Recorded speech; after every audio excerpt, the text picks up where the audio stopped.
ના ના ના અમે સાંભળીશું અમે સાંભળીશું આપણો જીવ બહુ દુઃખ પામે છે. દુઃખ એટલે દુઃખ તો ભોગવીને આવ્યા છે. કયા દુઃખ? તો દુઃખ અને મહાદુઃખ ભોગવીના જીવડો આવ્યો. દુઃખ એટલે સંસારમાં આવે છે દુઃખ છે, ખાલી દુઃખ. અને મહાદુઃખ એટલે જન્મ લેવો અને પાછું મરવું. જન્મ લેવો હેલું નથી અને મરવું હેલું નથી. જન્મ લેવો એટલે માતાના ઉદરમાં ઊંધા માથે રહેવું પડે. 1-2 દિવસ નહીં, 9-9 મહિના સુધી માનું મેલું પાણી, ગંદુ પાણી આપણી આંખોમાં, કાનમાં, મુખમાં જાતું. શ્વાસ નહોતા લઈ શકતા, મસ્તક પાણીમાં ડુબાડેલું તું, શ્વાસ નહોતા લઈ શકતા.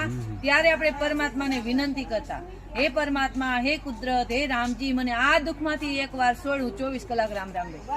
24 કલાકનું આજ આપણે કહીને આવ્યા છે, પણ આજ આપણી પાસે સમય નથી, ટાઈમ નથી. કોઈને કઈક બેહો 2 મિનિટ તો શું કે અમારી પાસે ટાઈમ નથી, સમય નથી. પણ મનુષ્ય દેહ શું કામ મળ્યો આપણને?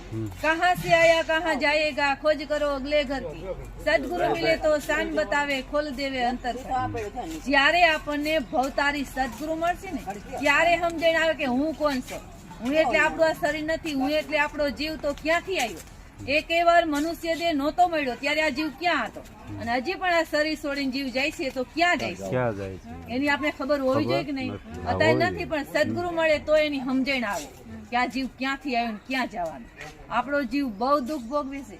અરે જન્મવાના દુઃખ, મરવાના દુઃખ, ગટપણના દુઃખ, ગર્ભના દુઃખ, 84 ના દુઃખ, નરકના દુઃખ, જમનો માર, બધાય દુઃખ આપણો જીવ ભોગવે છે, બહુ ભોગવે છે, બહુ દુઃખ પામે છે.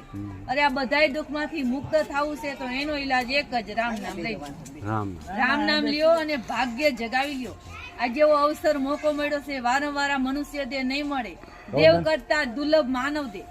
દેવતા મનુષ્ય દેહ ની ચાહના રાખે. બ્રહ્મા, વિષ્ણુ, મહાદેવ, 33 કરોડ દેવતાના રાજા ઇન્દ્ર મનુષ્ય દેહ માંગે. ઓહો પ્રભુ માં નવતન દીજે ભરતખંડ કે માય. કેવલ ભક્તિ કરું સંત સેવા, ઓર કર્યા કશું નહીં. કોણ કહે છે? ઇન્દ્ર બોલે છે, હે પરમાત્મા, મને મનુષ્ય દેહ આપો ને તો ભારતમાં આપો. હું કેવલ રામ નામની ભક્તિ કરીશ, રામ નામી સંતોની સેવા કરીશ. કોણ બોલે છે? ઇન્દ્ર. અને જે જગ્યાએ ઇન્દ્ર મનુષ્ય દેહ માંગે છે એ જગ્યાએ મનુષ્ય દેહ આપણે મળી ગયો ભારતમાં જ. ભારતમાં જ મળ્યો કે નહીં? આપણે મનુષ્ય દેહ ભારતમાં મળ્યો. અને આપણે શું કરવા લાગ્યા? મારા દીકરા, મારા મકાન, મારું કુટુંબ, મારું પરિવાર. અરે મારું મારું કહીને મેળવું તારું નથી તલભાર.